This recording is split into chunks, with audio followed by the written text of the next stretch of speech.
مصطفى مصطفى منبع للصفا سيد الأنبياء مشعل في الوفا كان في عطفه لليتامى دفاع مصطفى مصطفى منبع للصفا سيد الأنبياء مشعل في الوفا كان في عطفه لليتامى دفاع حن قلبي له فاض شوقا إليه ليس أرجو سوى شربة من يديه الصلاة عليه والسلام عليه للسماء ارتقى فأتى بالنقاء وغدا وجهه نيرا مشرقا كان من عفوه حين حان اللقاء قال فلتذهبوا أنتم الطلقاء مصطفى مصطفى للصفا سيد الأنبياء مشعل في الوفا كان في عطفه. بسم الله الحمد لله والصلاة والسلام على أشرف الأنبياء والمرسلين سيدنا محمد وعلى آله وصحبه أجمعين. kulanti wacan waxaan hore usii wadaynaa duruustii siirada nabiga calayhi salaatu wasalaam ee aan wadnay. xalaqadii aan soo dhaafnay waxaan kaga soo sheekeynay caamil xusn, sanadkii loogu magac daray sanadkii murugada. sanadkaas oo laba dhacdo oo xanuun badan ee nabiga calayhi salaatu wasalaam isaga daba tageen. midna ay ahayd geeridii maaragtay umulmu'miniin khadiija bintu khuwaylid radiyallahu canha oo runtii garab aada u weyn nabiga calayhi salaatu wasalaam u ahayd, iyo geeridii abi taalib oo inkastoo uunan islaamin haddana nabiga calayhi salaatu wasalaam taageero badan siin jiray, gaalada reer makana ay kaga gaban jireen wax badan abi taalib. markii abi taalib uu geeriyooday waxay bilaabeen maaragtay gaaladii inay ku dhiiradaan nabiga calayhi salaatu wasalaam si ayna marka hore ugu dheeran jirin. waxaa maaragtay suureynaya xadiidka ay warinaysa maaragtay umulmu'miniin caaisha radiyallahu canha oo nabiga calayhi salaatu wasalaam leeyahay maa zaalat qurayshun kaacatan xataa tuwufiya abu taalib. reer maka ama quraysh waxay ahaayeen qolo maaragtay gabanaya, fulay ah oo cabsanaya, oo ilaa uu markuu abi taalib geeriyooday ay yani xargay soo goosteen oo aad maaragtay ugu dheeradeen nabiga calayhi salaatu wasalaam. bilowga hore waxaa la sheegay dadka ku dheeran jiray inay ahaayeen maxay ahayd dadka maaragtay madaxda ama qaar maaragtay ragga, markii dambe laakiin sufahadii iyo maaragtay baa ku dheeraday nabiga calayhi salaatu wasalaam. dhibaatooyinkay u geysan jireenna way sii labalaabeen. marka waxaa intaa ka dheereed in dacwadii dhaqaaqii dacwada uu galay jumuud, oo wax maaragtay maka dhexdeeda dacwadii inay kasii socoto ay kusii faafto ay runtii darbiye adag ay ku tagtay. laa nabiga calayhi salaatu wasalaam u sahlanin inuu sidii u wadi jiray dacwada u faafin jiray usii faafiyo, laa saxaabadii laftirkooda doorkii ay wadeen oo dacwadii faafinteedana ay maaragtay sideedii kusii socon weysay. markaa nabiga calayhi salaatu wasalaam wuxuu u jihaystay in khaarija maka banaankeeda in uu markaa dacwadii gaarsiiyo. meesha marka marxalad cusub ayaa ka bilaabanaysa oo ah marxaladda la yidhahdo addacwatu khaarija maka. dacwada marka hore waxaa waaye maraaxil badan ay soo martay, siriye iyo jahriye aan kasoo sheekeynay, laakiin kulligood waxay ahaayeen daakhila maka. hadda marka addacwatu khaarija maka baa markaa loo gudbay. nabiga calayhi salaatu wasalaam bishii shawaal gudaheeda sanadkii maaragtay tobnaad ee bicdadiisa wuxuu maaragtay u dhaqaaqay dhanka iyo maaragtay Taa'if. magaalada Taa'if marka waxay ka fog tahay maka taqriiban 60 mayl oo kale, dhowr 60 kilomitir. waxaa marka la socday oo israaceen mawlaahu zayd ibnu xaaritha radiyallahu canhu ayay israaceen. marka bixitaankan wuxuu ahaa bixitaan qarsoodi ah oo reer maka inay marno ogaadaan in maaragtay nabiga uu Taa'if aaday oo markaa dacwo u aaday. waliba dacwadan saa arki doonno waxa waaye dacwadii hore oo maaragtay dad reer maka ka baxsan oo dacwadu ay gaartay way jirtay, laakiin midan waa mid maaragtay rasmina ah, dadkiina loogu yeerayo islaamkii inay qaataan oo ilaahay subxaanahu wa tacaala ay rumeeyaan. midda labaadna ay markaa maaragtay nabiga calayhi salaatu wasalaam soo dhoweeyaan meesha deegaankooda ah inuu dacwadii ka faafiyo ayaa maaragtay ahdaaftii ku jirta oo maaragtay hadaf asaasi ah. marka arrintaana waa arrin khatar reer maka ay u arkayaan. marka maxay ahayd marka nabiga calayhi salaatu wasalaam marka inuu wato zayd waxay ka mid ahayd istaraatiijiyaadka lama dareemayo. waxaa loo arkaya qof magaalada maka maaragtay duleedkeeda meelaha dhowdhow dana uga baahan, laanno qofka hadda la socdana waa maaragtay waa ninkii adoonkiisa ahaan jiray oo ahlu beytkiisaba ka tirsan. marka yani laakiin raggii waaweynaa ee maaragtay abubakar iyo maaragtay cumar iyo ragga lamidka ahaa ma uunan wadanin. marka sidii marka isaga iyo zayd ku baxeen masaafadaas oo dhan maaragtay nabiga calayhi salaatu wasalaam uu jaray. wadada intuu sii socday wuxuu maaragtay dadka maaragtay qabaaisha oo dadka degan ayuu dacwada ugu yeeri jiray, wuxuu sheegi jiray intaana cidna maysan ajiibin ilaa uu magaaladii Taa'if tagay. magaalada Taa'if markuu tagay 3 nin oo maaragtay madaxda reer Taa'if ka mid ah oo walaalo ah oo la kala oran jiray Cabduyaaleyl iyo Mascuud iyo Xabiib, kulligoodna yihiin maaragtay waxaa dhalay la yiraahdo maaragtay Camr ibn Umayr ay nin la yiraahdo ayaa dhalay. marka 3daa nin ayuu nabiga calayhi salaam la kulmay, dacwadii u bandhigay, wixii u sharxay. marka ninkii koowaad wuxuu yiri yani wuxuu sheegay inuu jarjarayo ama jeexjeexayo dharka Kacbada, maaragtay kuswada Kacbada inuu jeexjeexayo ayuu sheegay haddii uu nabigu maaragtay yani rasuul ilaahi yahay macna. kii labaadna wuxuu yiri ilaahay subxaanahu wa tacaala qof adiga aanan ahayn uu soo dirmiyo waaye, macnaha jeestees uu nabiga calayhi salaam ku jeesteesayo. ninkii saddexaadna wuxuu yiri anigu weligay kulama hadlayo, haddii aad rasuul tahayna waad ka weyntaa ka qiimo badanta inaan kula hadlo, haddii aadan ahayn qof beenaala aad tahayna ma mudno inaan kula hadlo. nabiga calayhi salaam wuu isaga tegay 3doodii, magaaladii Taa'if gudaheeda u galay. 10 maalmood ayuu Taa'if ku sugnaa sida ay sheegayaan maaragtay mu'arikhiinta. 10kaas maalmood uu marka dacwada ku faafinayay wuxuu la kulmay ashraafta odayaasha maaragtay reer Taa'if. waxay u ajiibi waayeen dacwadiisa, bal waxay ka dalbadeen inuu magaalada ka baxo. marka wuxuu ka codsaday in maaragtay ay qariyaan arrinkiisa haddii ay diideen dacwadiisa, laakiin ma aynan yeelin. bal waxay sameeyeen inay maaragtay sufahadii iyo waxmagaratadii intay kusoo direen ay magaaladii ka ceeriyeen. sufahadii dadkii markaa dhagaxaantii qabsadeen 2 saf noqdeen bay dhagaxaantii ku gureen, nabiga calayhi salaam dhagaxaan ku tuureen.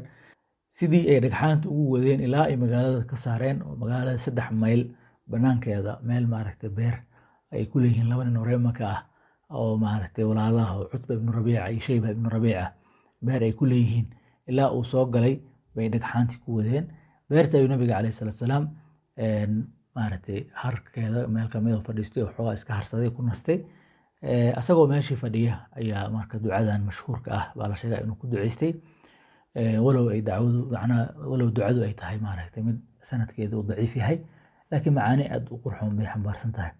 wuxuu yiri allahumma ilayka ashku dacfa quwati wa qillata xiilati wa hawaani cala annaas ya arxam arraaximiin ilaa man takiluni ilaa caduwin yatajahhamuni aw ilaa qariibin mallaktahu amri in lam takun saakhitan calaya falaa ubaali غير أن عافيتك أوسع لي أعوذ بنور وجهك الذي أضاءت له السماوات والأرض وأشرقت له الظلمات وصلح عليه أمر الدنيا والآخرة أن تحل علي غضبك أو تنزل علي سخطك لك العتبى حتى ترضى ولا حول ولا قوة إلا بك. ducadaas oo runtii macaani badan xambaarsan. marka hore nabiga calayhi salaatu wasalaam culayska iyo maaragtay waxa haysta ilaahay subxaanahu wa tacaala ay u bandhigtay, asaga ay u sheegtay. marka ilaahay subxaanahu caza wajallana waxa maanta u sheeganayo waxa asaga walwalka ku hayo maaha dhibka soo gaaray iyo waxa aynaysan ahayn, laakiin shayga walwalka ku hayo inuu yahay in ilaahay subxaanahu wa tacaala caradiisa aynan ku dhicin. marka mar haddii ilaahay uusan ka caraysnayn inaysan waxba maaragtay culays aysan ku ahayn ayaa maaragtay ducadu ay muujinaysaa, walow saan sheegnay ay tahay ducadu mid maaragtay marka la fiiriyo sanadka ama qaabka lagu soo wariyey aysan ahayn mid sugan oo culamaa ulxadiid aysan sugaynin, inkastoo culamaa siyar tawaariikh ay aad u soo qaataan ducadan. markii ay arkeen Cutba ibn Rabiica iyo Shayba ibn Rabiica xaaladda uu nabiga calayhi salaatu wasalaam ku sugan yahay, xoogaa qaraabanimadii iyo dareenkii qaraabanimo ayaa qaaday. marka waxay sameeyeen inay maaragtay xoogaa yaro oo maaragtay cinab ah ay u soo dhiibaan. waxay ugu soo dhiibeen maaragtay nin khaadimo marka adoon ay lahaayeen oo la joogay oo dhihi jiray Cadaas oo maaragtay Kirishtaan ahaa, Masiixi ahaa. ninkii bay yiraahdeen ugii xoogaa cinabka ninka halkaa fadhiya. wiilkii marka cinabkii buu nabiga calayhi salaatu wasalaam u keenay. markuu nabiga cinabkii bilaabay inuu cuno, macnaha intuusan cunin wuxuu yiri bismillaah. arrintii buu aad ula yaabay Cadaas, laannu dhaqan uu ku yaqaano dadka halkaa degan ma ahayn macnaha. wuu weydiiyey marka wuxuu yidhi hadal waxaa tiri aan dadka halkaan degan aysan dhihin. marka nabiga calayhi salaatu wasalaam wuxuu yidhi marka oo halkay ka timid adiga. wiilkii wuxuu sheegay marka inuu ka yimid tuulo oo marka Nayna waa la yiraahdo oo dhanka ay Ciraaq jirta. tuuladaas markuu sheegay wuxuu yidhi nabiga calayhi salaatu wasalaam wuxuu kaloo weydiiyey nabiga diintiisa macnaha. wiilku wuxuu yidhi inuu nasraani uu sheegay, wuxuuna sheegay Nayna waa inuu ka yimid. nabiga calayhi salaatu wasalaam marka wuxuu yidhi tuuladaasi waa tuuladii walaalkay Yuunus, nabi Yuunus calayhi salaam waa tuuladiisii. marka wiilku la yaabay wuxuu yidhi oo Yuunusna maxaad ku garatay? marka ilaa dadka halkan waa dad maaragtay aan diin iyo maaragtay wax kitaab waxba aan haysanin. markuu la yaabay wuxuu nabiga calayhi salaam ku yidhi Yuunus wuxuu ahaa nebi, anigana nebi baan ahay ayuu ku yidhi nabiga calayhi salaatu wasalaam. marka waa nin haddee diintii nasaarada garanaya inuu nebi la soo saaray garanaya. marka wuxuu bilaabay inuu marka nebiga dhunkado oo maaragtay aad maaragtay ula mashaacir ahaan la kaco. arrintii aad waxaa u dhibsaday Cutba iyo Shayba oo halkaa ka daawanayay. waxay is weydiiyeen, waxay is yiraahdeen waa Maxamed wiilkiini waa idinka fasahaadiyey way is yiraahdeen. kadibna markuu usoo laabtay bay Cadaas bay qabsadeen. waxay ku yidhi maxay tahay waxaad samaysay? wuxuu yidhi ninkaa maaragtay nin dhulkan dushiisa saaran oo ninkaa ka khayr badan ma jiro, ma garatay. laakiin waxay bilaabeen inay u digaan, inay yiraahdaan maaragtay yani diintaada yuusan kaa leexinin, diintaada ka fiican diintiisa. warkaa badan ayay la galeen. nabiga calayhi salaatu wasalaam meeshii uu kasoo dhaqaaqay beertii wuxuu hore usoo aaday Maka dhankeedii asagoo murugaysan oo runtii xaalad aad u adag ku jiro. waxaa maaragtay suuraynaya arrintaasi xadiidka ay warinaysa umulmuminiin Caaisha radiallahu canha oo maaragtay soo saaray imaam al-Bukhaari uu leeyahay ay leedahay maaragtay Caaisha nabiga calayhi salaam ay weydiisay maalin ka adag kusoo martay maalintii Uxud, dagaalkii Uxud oo nabiga calayhi salaam iyo saxaabadiisa dhib badan ay ku mareen oo ka sheekeyn doono, ayay maaragtay weydiisay maalin ka adag kusoo martay. markaasuu u sheegay in maalintii ugu adkeed ee soo martay inay ahayd maalinkii uu kasoo laabtay maaragtay Daa'if oo inta uu tagay odayaashoodii uu dacwadii u bandhigay 3 nin aan kasoo sheekeynay raggi kale oo ay maaragtay uusan ka ajiibin warkooda.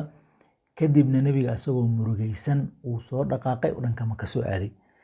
marka wuxuu leeyahay fantalaqtu wa ana mahmuumun calaa wajhi maaragtay falam astafiq ilaa wa ana biqarni thacaalib, ma garat. yani wuxuu marka kusoo baraarugay asagoo meesha maraya qarni thacaalib, waxaana loo yaqaanaa qarni almanaazil. meesha asagoo maraya ayuu baraarugay. waxaa dareemaysaa marka masaafo dheer inuu soo socdo isagoo murugaysan oo xataa masaafadii iyo meeshuu maray aan unan kala xasuusanin macnaha oo maaragtay culayska iyo murugta haysatay. yani fakarna ay ku haysadkaan sidii uu xaq u gaarsiin lahaa maaragtay iyaga iyo maslaxadoodii wanaagoodii uu ka fakarayo. waxaana ku arkaynaa inuu iyaga maslaxadooda ka fakarayo, tiisii asaga wax soo gaaray ka fakarayna qaybta maaragtay xadiidka ku arkayna. wuxuu leeyahay markii meeshii aan soo gaaray baan madaxa kor u qaaday, waxaan arkay daruur oo markaa isoo haraysay korkeyga. markaan fiiriyeyna waxaa markaa ku jira waa Jibriil, malakul Jibriil calayhi salaam. markaasuu ii yeeri yiri uu la hadlay oo yiri maaragtay waxaa Ilaahay subxaanahu wa tacaala waa u maqlay wixii adiga iyo qoomkaaga idin dhex maray, wuxuuna ila soo diray oo ila socda malakul jibaal, malaga markaa maaragtay loo wakiishay buuraha. malagaa baa marka ila socda. malakul jibaalkii baa nabiga calayhi salaatu wasalaam la hadlay, wuu salaamay, wuxuuna yiri Ilaahay baa isoo diray oo maaragtay ila soo diray in aad maaragtay wixii adiga aad doonaysid in ay amarto oo aan sameeyo maaragtay. marka haddii aad doonayso yiri labada buur ee markaa buuraha ugu waaweyn Maka ku hareeraysan baan isugu soo gedinaya oo markaa meesha aan lagu baabi'ina lagu halaagaya reer Maka. inkastoo hadda reer Daa'if uu ka yimid, laakiin dee qolada dhibka badan u geysatay ee siniina maaragtay madiida maaragtay xaqa dacwada ka hortaagneyd oo haddana maaragtay dacwadii meel uu markaas uun u raadinayo hadda Daa'if usoo aaday. maxay ahayd waa reer Maka, ma garatay. oo maaragtay haldan uu ka walwalsan yahay maaragtay sidii uu Maka ku geli lahaa. oo arki doonaa qisada qaybaheeda dambe. warkii Maka waa gaaray laabudda maaragtay wadada ugu sii jira uu gaaraya. yani dagaalkii ay kusoo qaadayaan intii hore uu ka culus yahay, ma garatay. marka wixii uu risaalada Ilaahay usoo saaray oo loo soo dhiibayna waxaa waa nimankaana hortaagan inuu faafiyo uu guto waajibka Ilaahay saaray uu guto. marka arrintaa markuu malakul jibaal usoo bandhigay nabiga calayhi salaam wuxuu yiri bal arjuu an yukhrij allahu min aslaabihim man yacbudu allaha waxdahu laa yushriku bihi shay-an. wuxuu yiri iska daa inaan arrintan dalbo oo maaragtay in la haliga aan dalbe, waxaa ilaahay ka rajaynayaa in uu maaragtay ka soo saaro iyaga nimankan hadda inkastoo diideen ubadkooda inuu ilaahay ka dhigo kuwa ilaahay subxaanahu macnaa inuu ilaahay ka soo dhex saaro ubad ilaahay caabudaya oo aanan maaragtay cid kale la wadaajinaynin. marka waxay muujinaysaa hadafka uu leeyahay inay tahay inuu dadka maaragtay badbaadiyo, xaq gaarsiiyo, waajibka ilaahay saaro u guto, inuu iyagii khayr la jecel yahay, inuusan quusanaynin. ma garatay xataa dadka hadda hortaagan oo xaqii diiday oo meel kasto maaragtay loogu sheegay si kasta loo fahansiiyey aanan diyaar u ahayn, iyaga xataa haddaanan maaragtay ilaahay subxaana watacaala nasiib u siinin inay xaq qaataan, inuusan ka quusanin lacalla in ilaahay iyaga kasoo saaro ubad oo xaqan qaata oo ilaahay rumeeya. kadibna xoogaa ayuu socday nabiga calayhi salaam, wuxuu ku hakaday oo ku nastay meel la yidhahdo waadi nakhla oo dhowr maalin joogay. meeshaa marka ilaahay subxaana watacaala wuxuu kula kulansiiyey bashaa'ir aad u cajiib badan. asagoo meeshii ku cibaadaysanaya oo habeenkii maaragtay tukanaya qiyaamuleyl ayaa ilaahay subxaana watacaala wuxuu usoo diray koox jinni ah oo markaa wareegayay. marka qoladaas ayaa waxay la kulmeen nabiga qur-aanka akhrinaya, aayaadkii bay aad ula tacajubeen inuu xaq yahay bay arkeen. waxaana maaragtay la sheegaa inay raadinayeen isbeddel koon ka dhacay oo maaragtay maxay ahayd markii nabiga calayhi salaam uu dhashayba waxaa maaragtay laga mamnuucay inay maaragtay samada waxyaale istiraaq samci ay samayn jireen. marka waxbay raadinayeen maxaa dhacay, xadath weyn oo jalaala dhacay waa la sheegaa. almuhim waxaa u muhiima hadda in iyagoo socdo oo tawaafaya inay maaragtay nabiga calayhi salaam oo quraan akhrinaya ay soo dul istaageen, dhageysteen, aad ula tacajubeen. kadibna ilaahay subxaana watacaala uu qalbigooda geliyey oo ay rumeeyeen oo ay maaragtay islaameen, yacni go-aanna ku gaareen in ay diintan ay faafiyaan oo qoomkoodii jinniga intii kale inay maaragtay ku faafiyaan ay go-aan ku gaareen. ilaahay subxaana watacaala marka nabiga calayhi salaam uga sheekeeyey 2 mowdic oo qur-aanka ka mid ah. midna waa suurat al-axqaaf maaragtay dhamaadkeeda wa id sarafnaa ilayka nafaran min aljinni, midda kalena waa maaragtay suurat aljin qul uxiya ilaya annahu istamaca nafarun min aljinni aayaadkaa maaragtay. marka aayaadkaaba ilaahay subxaana watacaala ugu sheegay bishaaro weyn bay nabiga calayhi salaam u ahayd. waxay kaloo qalbigiisa ku dejinaysay oo kalsoonidiisa usii xoojinaysay waxaan u wado inuu yahay xaq oo ilaahay subxaana watacaala giisa ka yimid. dadkan haddii basharkan qaar badan oo kamid ay diideen, hadda ilaahay dadku ugu talagalay waa rumeynaya. hadda waxaaba maaragtay loo sheegay in qolo xataa basharka ka baxsan oo maaragtay khalqi kale ah inay inta dhageysteen ay rumeeyeen ay qaateen. marka inuu isagu maaragtay arrinta tumaaniina ay geliso, howshiisana uu sidiis usii wato, ciddii ilaahay ugu talagalay hanuunkan ayaa qaadanaysa. isaga waxaa laga rabaa keliya inay tahay dadkii inuu gaarsiiyo uu xujadii ku oogo ayaa laga rabaa. intaa kadib nabiga calayhi salaatu wasalaam waxa uu bilaabay ka fakarkii oo horan ugu taagnaa sidee maka uu ku gali lahaa. markaana makan waa u soo dhawaaday. marka liannahu reer maka oo marka horeba dagaal ku hayay, haddana ay ogaadeen inuu baxay oo uusan u bixin keliya xaaje iyo dana isaga uu lahaaya inuu maaragtay magaalo kale oo maaragtay maka ka baxsan uu aaday uu dadkeedii ugu yeerayey xaqan inay qaataan, kadibna inay maaragtay gurmadaan oo ay soo dhaweeyaan oo halkaa markas kale ka samaysto dacwadiisa ka faafiyo. arrin marka aad khatar ugu ah bay u arkayeen. marka nabiga calayhi salaatu wasalaam wuxuu diray suu magaalada u galo qof markaa yacni magangeliya oo macnaha curfiga markaa meesha laga yaqiinay. qof baa wuxuu leeyahay aniga ninkan soo dhaweeyey cidna maaragtay ma taaban karto. marka wuxuu u diray fariin nin maaragtay reer bani khusaaca ayuu dirsaday. marka reer khusaacana maka meelaha agteeda adraafteeda deganaan jireen. marka reer bani khusaaca nin kamid uu diray wuxuu yiri u tag. wuxuu marka hore u diray Akhnas ibn Shurayq oo soo cudur daartay. kadib wuxuu u diray Suhayl ibn Amr asagana oo soo cudur daartay. markii saddexaad wuxuu u diray al-Mut'im ibn Adi. marka Mut'im ibn Adi baa aqbalay. wuxuu yiri soo dhawaado. asagana wuxuu labistay hubkiisii u diyaarsaday. wiilashiisina wuxuu yiri diyaar garooba, hubkiina soo qaata. nabiga calayhi salaatu wasalaam sidii magaalada ku soo galay waxaa soo dhaweeyey Mut'im ibn Adi maaragtay wiilashiisii. kadibna nabiga calayhi salaam wuxuu kacbadii ku dawaafay, iyagana waa isku hareerayeen, waardiyey ka qabteen. markii uu dawaafkiisii dhammaystay uu sii gurigiisu aaday, iyaga marka sii sogotay ilaa gurigiisa geeyeen. marka waxaa arkay Abu Jahl baa arkay. wuxuu tagay Mut'im ibn Adi wuxuu ku yiri ma waxaa tahay qof rumeeyey oo ku biiray dacwadiisa mase nin uun magangeliye siinaya ayaa tahay? wuxuu yiri ma aniga uun magangeliye siinaya ayaan ahay. markaasuu yiri qofkii aad magangeliye siiso annagana waa magangelyo waa siinaynaa, waa ammaan baan siinaynaa buu ku yiri nabiga calayhi salaatu wasalaam. arrinta aad buu maaragtay abaal uga hayay Mutcim ibnu Cadiy, ilaa uu yiri maaragtay nabigu dagaalkii Badar markii lasoo qabtay asra Quraysh oo 700 ahaa, wuxuu yiri nabiga calayhi salaatu wasalaam haddii uu Mutcim ibnu Cadiy noolaan lahaa, uu geeriyooday Badar ka hor, uu geeriyooday mana islaamin. marka haddii uu noolaan lahaa Mutcim ibnu Cadiy, uu iga dalban lahaa in aan maaragtay sii daayo qolyahan hadda maaragtay maxaabiista ah, waa u sii diin lahaa macnaha.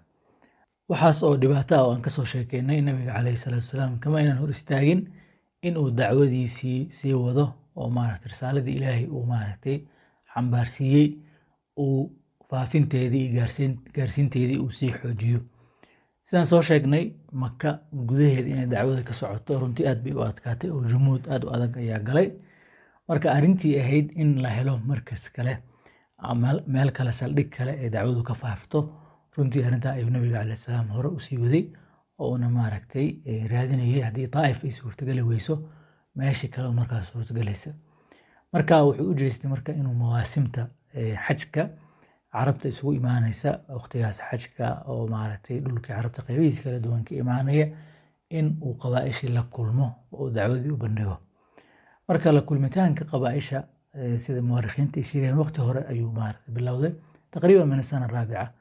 laakiin nooca kulankan hadda aan ka sheekeynayna ee 3 sano ee maaragtay dambe ee maaragtay ahdigii Maka socday way ka duwan tahay tii hore mid caam ahayd oo runtii maaragtay Abi Lahab iyo Abi Jahl iyo rag badan ay tashwiish badan ku furi jireen nabiga markuu dadka wax u sheego, oo ay ka daba qaylin jireen oo dhihi jireen maaragtay waa beenaale.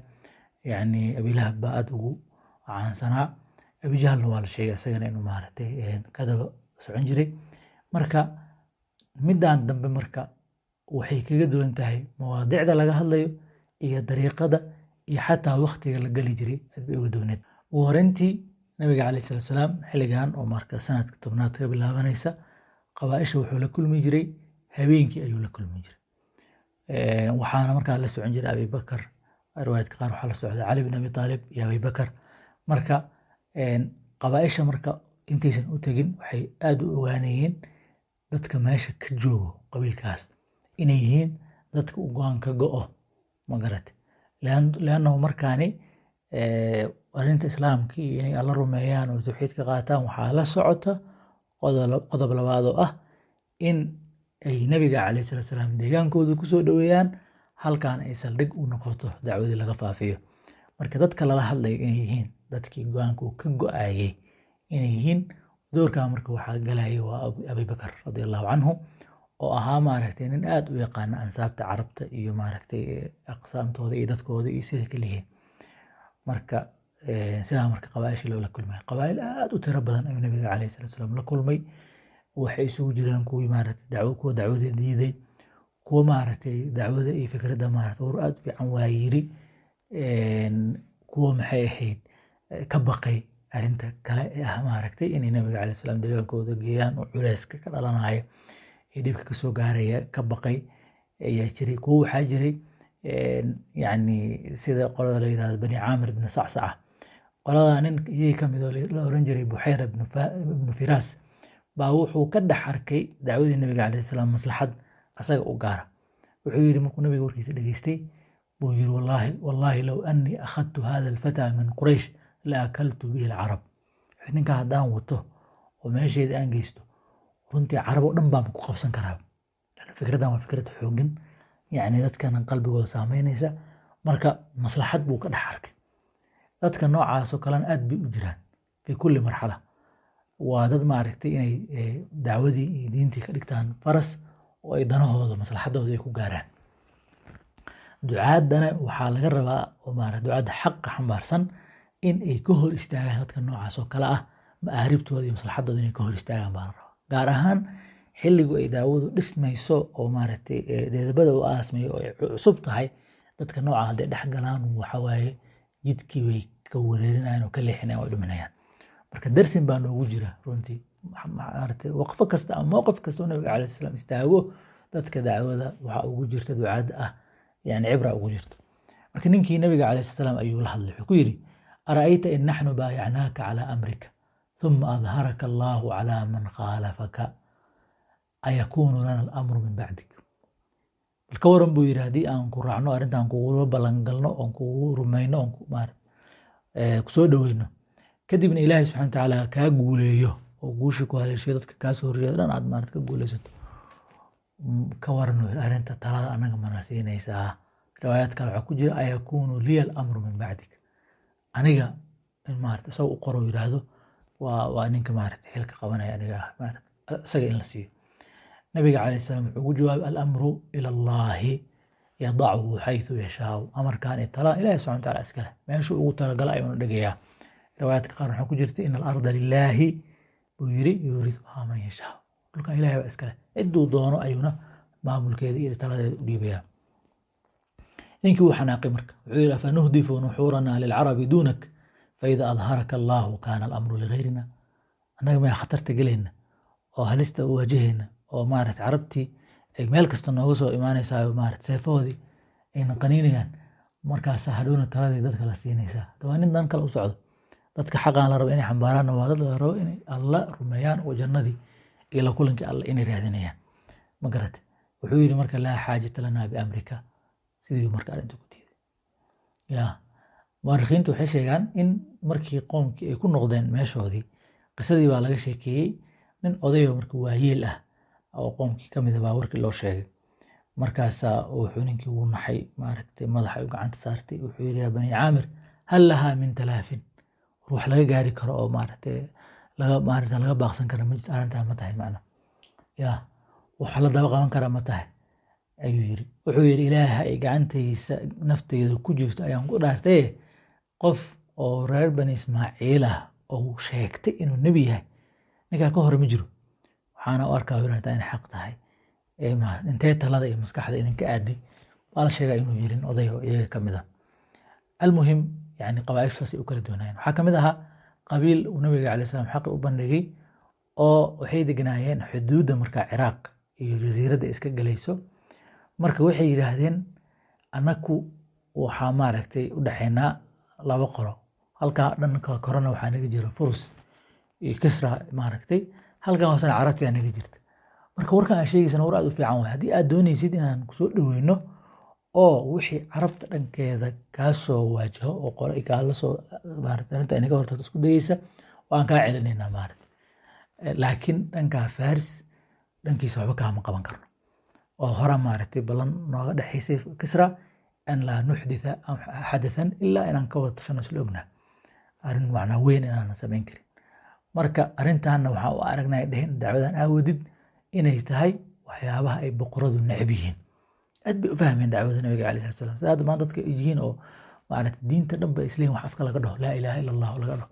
madahaasna waxaa waaye masalad agto in boqoradu aysan ogolaanaynin in la yidhaahdo talada ilaahay baa iska leh ilaahay baa ummaddan u talinaya idinkana maaragtay waxaa waaye haddaa ilaahay rumaysaan musta'maniin mustakhlafiina ka tihiin nagaratay yaa laakiin sida hadda aad wax ku wadaan oo dadka aad addoomo ka dhiganaysaan oo saarataan aad ka yeelaysaan oo hawadiina aad ku jiidaysaan oo maaragtay duqyaankiinaas waxa socon maayo waxyaalaha ugu hore ay arkayaan boqorada dacwadan inay tahay carshigooda mid halis ku ah magaratay way dareemeen marka waxay yidhahdeen annaga waa kusoo dhaweynaynaa laakiin waxay dhanka maaragtay carabta dhankeeda ah baan ka gurmadkeena ku egyahay marka saa yidhaahdeen nabiga calayhi salatu wasalaam si wanaagsan ugu jawaabay wuxuu yidhi maaragtay yacni uu ku bogaadiyey runta ay sheegeen oo intay mogtahay yidhahdaan kaali hadhow ay bannaantii ka baxaan baa ka xumaan lahayd marka runta ay sheegeenna uu ku bogaadiyey wuxuuna yidhi diinta ilaahay uma gargaari karo ilaa man xaatahu min jamiici jawaanibihi qof dhahay intaasa aniga qabanaya intaan kale ma qabanayo doosha ma geli karo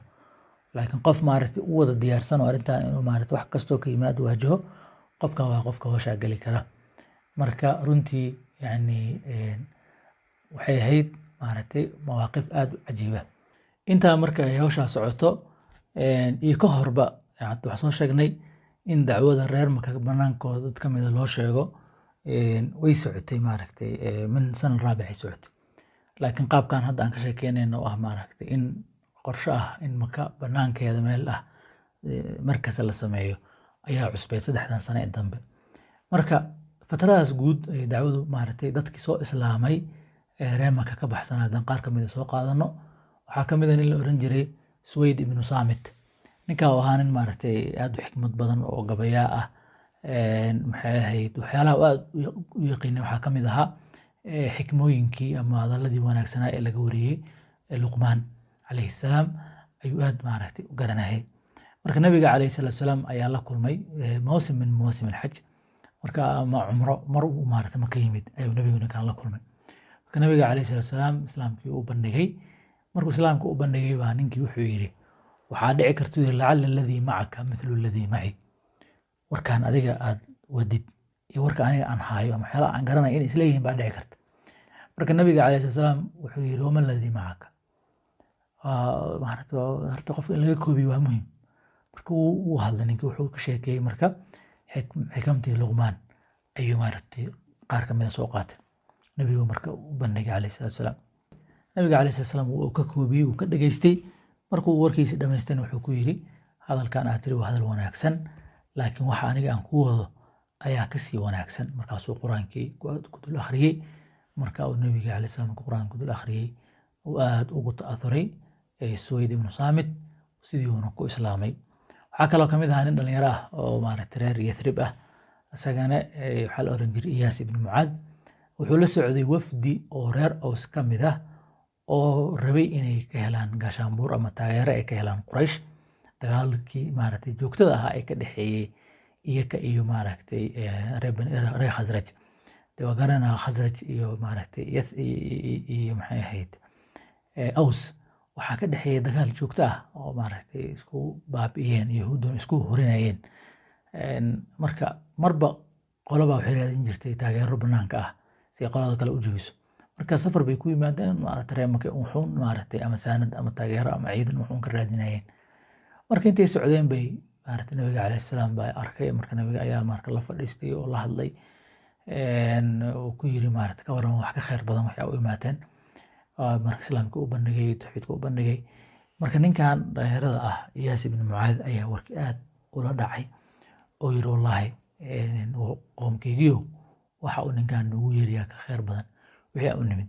marka nin odayaashii ka mid ahaabaa wiilkii aad u canaantay oo cara xataa maaragtay ku farjiyey oo wejiga kaga farjiyey oo maaragtay maxay ahayd yeerin maaragtay naga aamus maaragtay warkii ka celiyey.